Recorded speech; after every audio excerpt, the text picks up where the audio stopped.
Hello, and thank you for joining us for this edition of Central Georgia Focus, the Ask Mayor Miller June edition. As always, we sit down each month with Macon-Bibb County Mayor Lester Miller and ask questions on your behalf and on behalf of the Center for Collaborative Journalism. Welcome, Mr. Mayor. It's good to have you back again. Good to be here. Now, since our last Ask Mayor Miller, you presented your nearly $204 million budget to the County Commission, including that expected $5 million property tax rollback. And our first set of questions comes from our friends at the Macon Telegraph. Can you explain how the other local option sales tax has affected the millage rate? And are there any other rate or fee increases or changes in the budget? Well, the OLOS that people supported 80% to 20% on a referendum is making a substantial decrease in property taxes. So far, we've seen a $2 million decrease last year. We'll have a $5 million, probably $5 million plus this year. Right now, last Friday, the tax assessor sent out the new assessments for this year. So probably in today or tomorrow, you'll receive your tax assessment letting you know the millage rate reduction. So you'll get an additional $5 million reduction in your property tax. And then once the tax digest is complete somewhere around August, we'll look back at that again to see what kind of growth we had from last year to see if we would roll a millage rate back even more. So all taxpayers should receive on their property a pretty substantial reduction this year. And of course, next year we go to 100%, so we expect another reduction next year. So all in told, you're looking at somewhere between 40 and 50% reduction in millage rate in the last 4 years.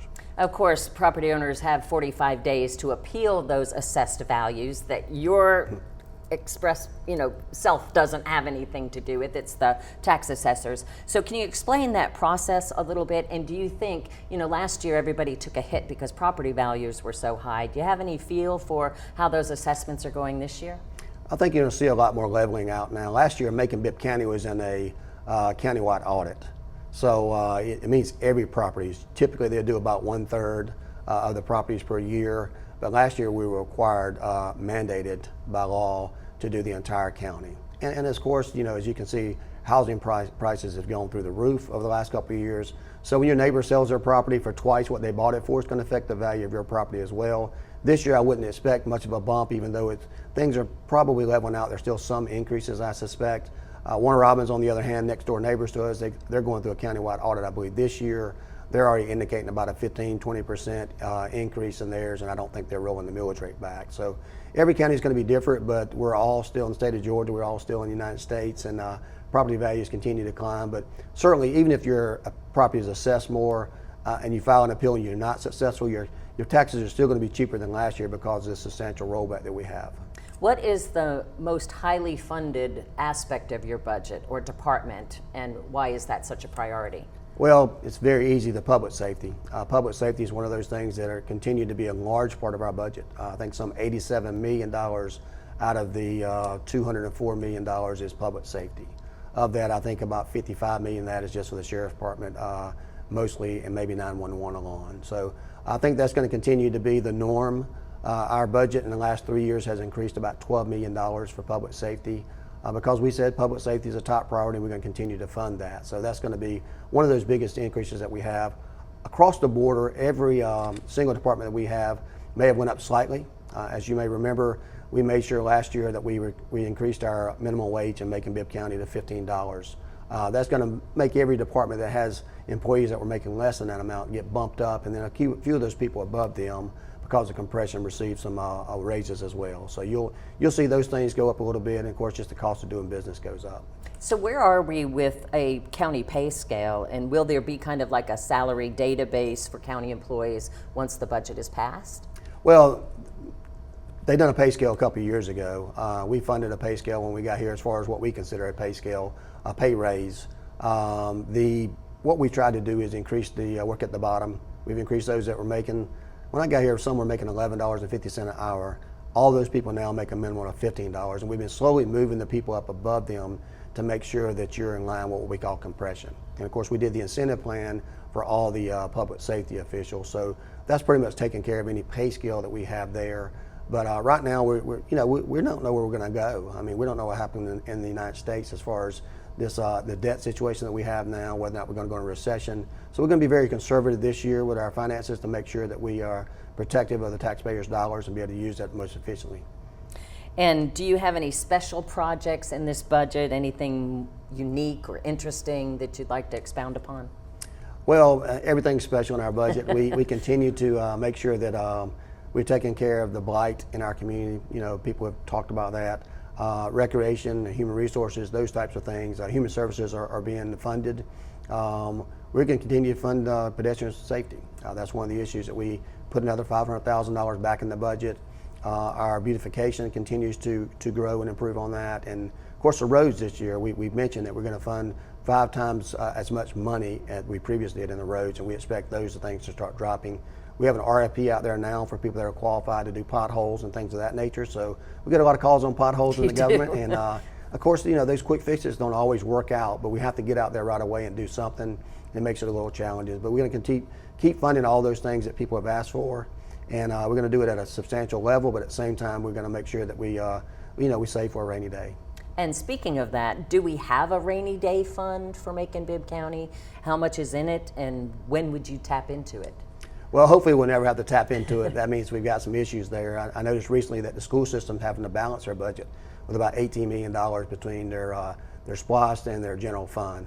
That's the situation I don't want to be in with the county. Right now, we increased, I think we have about a 60 to 80 days in our reserve right now. Before we only had about a 30 or sometimes less than that. But we changed our policy last year to increase the amount of money we have to have in our reserve, and we've got sufficient funds now for a rainy day if it happens. But right now we want to plan for the worst and hope for the best, and I think we're in a very good financial situation. And you said with the threat of a possible recession, I guess a rainy day could be a whole rainy season, right? So you want to be conservative.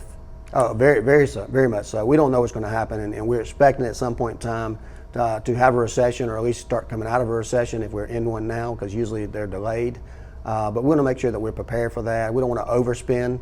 We may come back and amend this budget, as we always do, about midway point, once we know how much money is coming in. I mentioned last time we were here that the state of Georgia has already seen a decrease in their sales tax for this year, but Macon-Bibb County continues to grow. We're ahead of where we were last year, and that's a good sign for the tourism and all the things that we're doing in our community.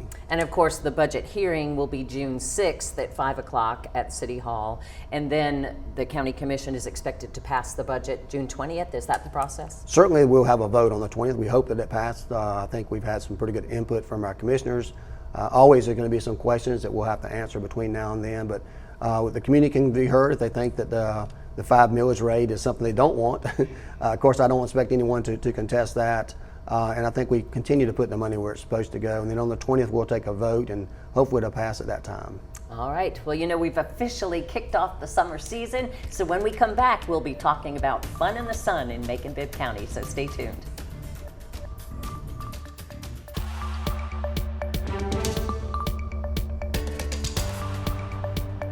Welcome back to Central Georgia Focus, the Ask Mayor Miller edition for June.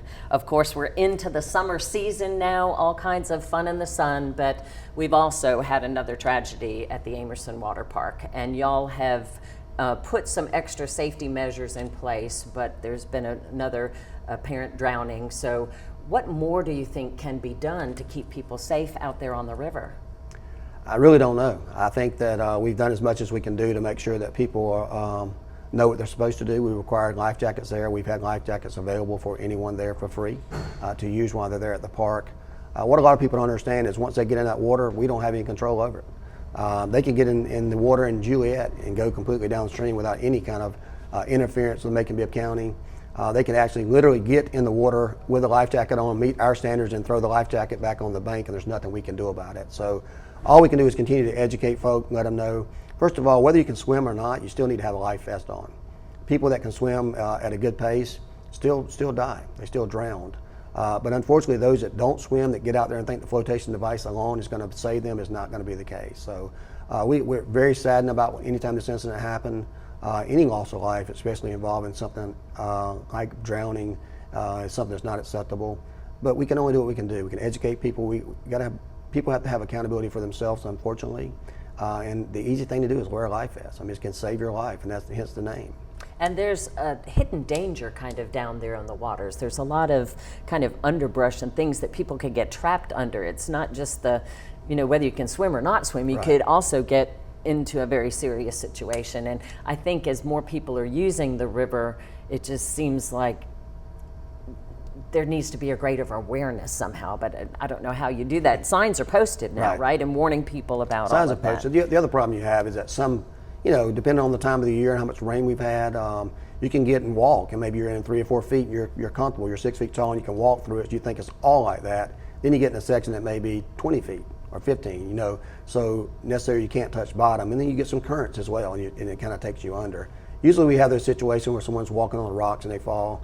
This last particular situation, I think they were on an inner tube and fell off the inner tube and couldn't swim. So unfortunately, it's one of those things that we have to continue to kind of stress to get out there, but it's no fault of anyone. We still got to be accountable for our own actions.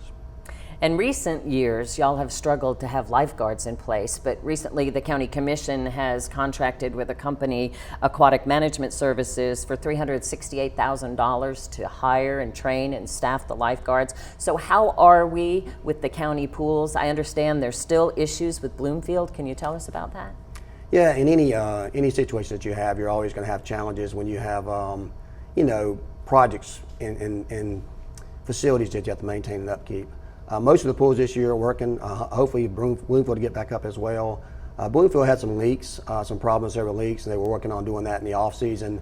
Unbeknownst to Macon-Bibb County, they had a pump that went out. It's not just like you can go to the store and buy a pump and fix all the leaks in a short period of time. So as soon as we became available, became noticed of it, we began to work on that process. So hopefully we're going to do that. But even those folks there at Bloomfield, unfortunately, they don't have a place close by they can go to. They can schedule a ride and go to one of the other pools free of charge. As far as the transportation, our staff is going to take care of those kids at those pools. They did so this last week. I think they can take up to 20 at a time. So we want to make sure they still have an opportunity. We want people to get out and enjoy the pools as much as possible. Not every part of our community has pools. There's not a recreation center in Lizella. Those kids don't have a pool to go to there as far as Bibb County recreation is concerned. But they still get through the summer each and every year. So something that really we're going to continue to work on. Every year that seems to be some type of issue with the facilities, but when you go years and years and years, you don't have the maintenance that you should. It's hard playing catch up. In the last couple of years since we've arrived, we're playing catch up a lot on our facilities, and we're going to continue to try to get better. And when did you find out about that pump going out there at Bloomfield? I was only made aware of it in the last few months, and we immediately started looking at those things. You got to keep in mind, we've done a lot of work over at Gilead. It's been a lot of time, money over there. We've had some issues with vandalism over there and things that's been damaged as well. But, we want kids to have a good time at the pool, but we also know that there's steps that you have to take to make sure it's safe. And of course, at this time, at the time we started looking at the pump, we didn't realize that we were going to have this lifeguard contract at the same time. So we're already challenged in that issue there. But we're going to continue to do what makes, make it right for the people in that area there. And certainly we want them to know that we're working hard daily to try to take care of those situations. But sometimes things break. And in the environment that we have now with supply and demand, we've got products that have been waiting on for a while to come in, and sometimes it's just not there.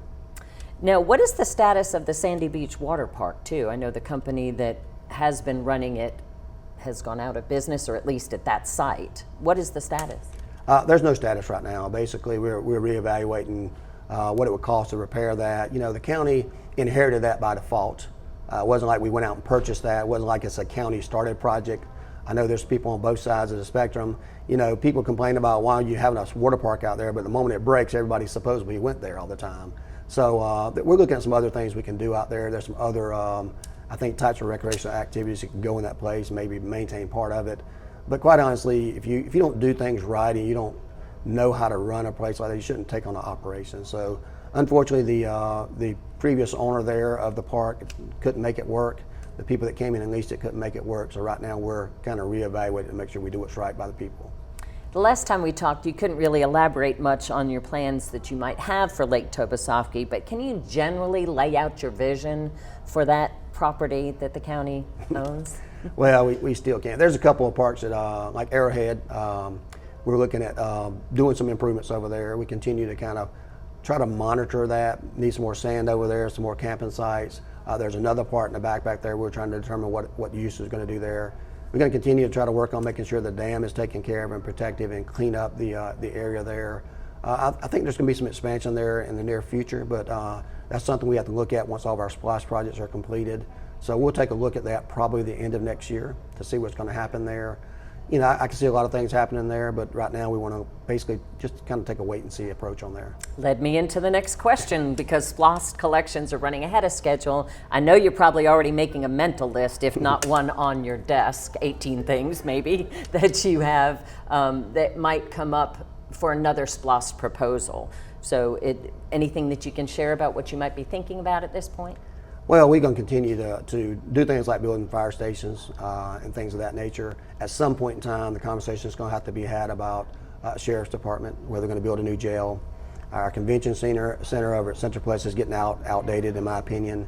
Roads is going to be a big issue. I'm going to ask for probably some $40–50 million in the next SPLOST for roads, but I think we're making a good impact now on our normal plan. We're going to get those 4 and 5s caught up, but we need to make a substantial statement. And so we're going to look at trying to put some significant funds into a roads program if the people choose to do that. We're going to get input. We're going to continue to do things like recreation and make sure that we maintain those facilities. And we're going to increase tourism as well. So those are just some things on my wish list. The whole entire commission and the whole community actually will play a part in that. So we'll have some conversations with them to see what they want.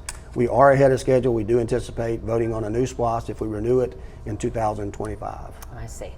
All right, well, you're leading me into the next segment too, because when we come back, we're going to talk about roads and transportation issues, so stay tuned.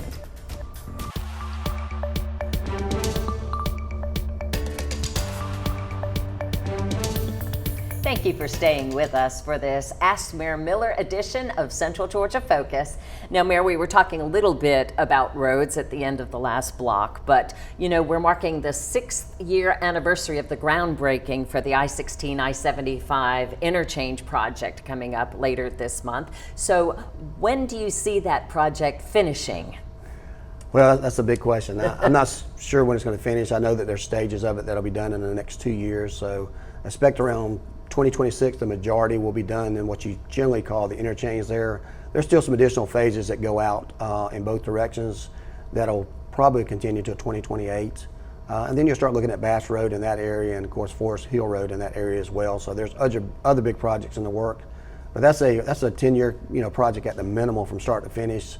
And then of course you have challenges like rain and design changes and sometimes funding changes. So certainly everybody wants that out of the way. It's going to be great when it is completed, but you go to Atlanta every day and you think that when are they ever going to finish it? They're just doing another project. So really you're never finished. It's always a constant fluid situation, but I think you're going to be very pleased with the finished project when it happens in a couple of years. Well, that was John Filler's question. And now moving on to Amy Maley. You mentioned Forest Hill. She wants to know, is Forest Hill one of the roads that are set to be paved? Well, Forest Hill is one of those tricky situations where a while back, it was decided that road was going to be widened. It does need to be paved, by the way, but it needs to be widened as well. And the state's been on again, off again with funding. Local commissioners really has shelved the project for a while. And recently, we tried to activate that project itself. We put our money aside. So it's something that needs to be widened. But if you remember back in the day, the reason they were widening that is because of the Macon Mall. Right. Everybody going from one place to the other. And then after the mall kind of died out a little bit, that project kind of sat on the shelf. And now people want to see it paved again. Do you go out there and spend several $1 million paving it just to have to tear it up and widen it the next year or two? That's kind of the thing that we're playing now. There's some rough spots in it I think need to be taken care of. But we've got Commissioner Valerie Wynn and Commissioner Mallory Jones and also Mayor Pro Tem Clark that's pushing that through the process. And they want to really see that widened done and repaved. So hopefully that's going to happen and we'll get the money put back in there for that project in the next year.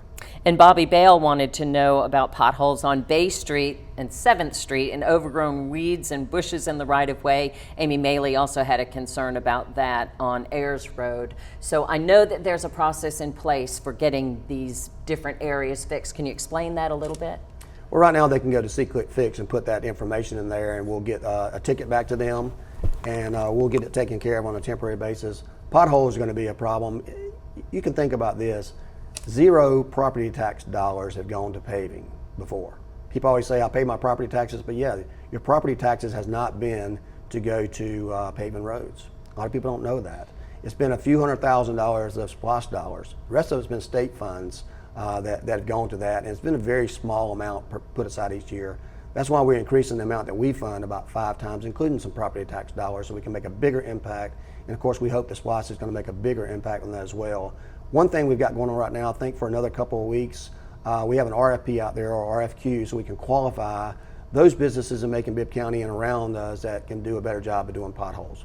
We know we're limited with the skill that we have and the equipment that we have. And also, you have to get asphalt when it's ready. So we don't own an asphalt plant. So people say, why don't you go fix this and fix that? Well, sometimes we're at the mercy of the people we have to get the asphalt from. And then we have to go out there and do a quick repair that's not a really good repair that we have.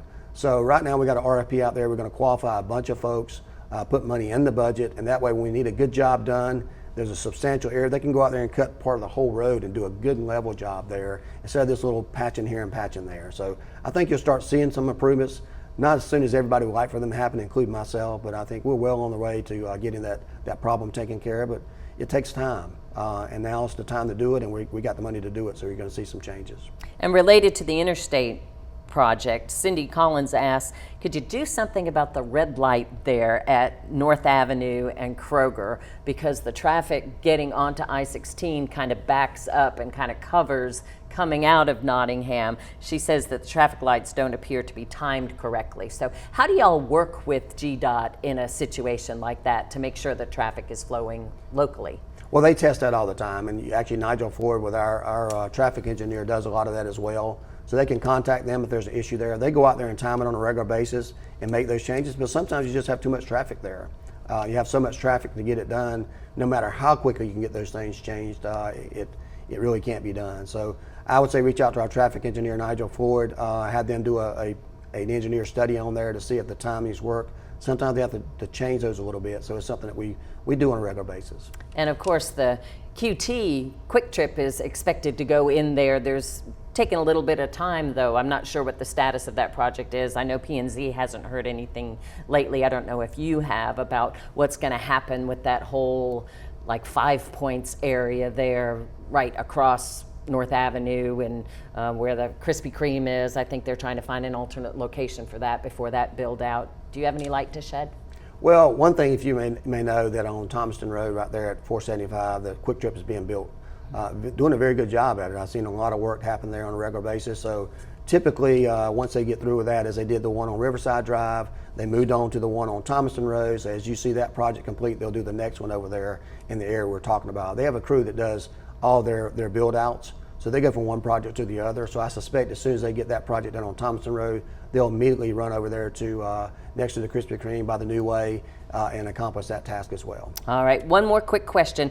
Cherie Bell has some concerns about rooms for rent, like boarding houses. How can they be better monitored to avoid problems? We have about 30 seconds. Well, basically that's a planning and zoning situation, so they can contact planning and zoning about the boarding houses. At the same time, what kind of problems are they creating? If they're creating some crime problems, then certainly they need to be addressed. But right now we're in a housing shortage. We're in a situation where there's no affordable housing that's on the market available right now, so people need a place to live. Would you rather live there in a boarding house shacked up, if it's a safe environment? Would you rather be on the street or a street corner or perhaps under a bridge? So I would say contact planning and zoning. And some issues, if there's challenges there at the residence, we send our code enforcement out there. But when they go in there, they'll shut that house down or declare it unsafe or condemn it. And then of course you have 8 or 10 people that's out on the street. So you really have to kind of balance those things out until you get better housing on board. All right, well, thank you, Mayor Miller, for your time. And as always, this is your program too. So send your questions to mercerccj@gmail.com, and we'll see you again next month.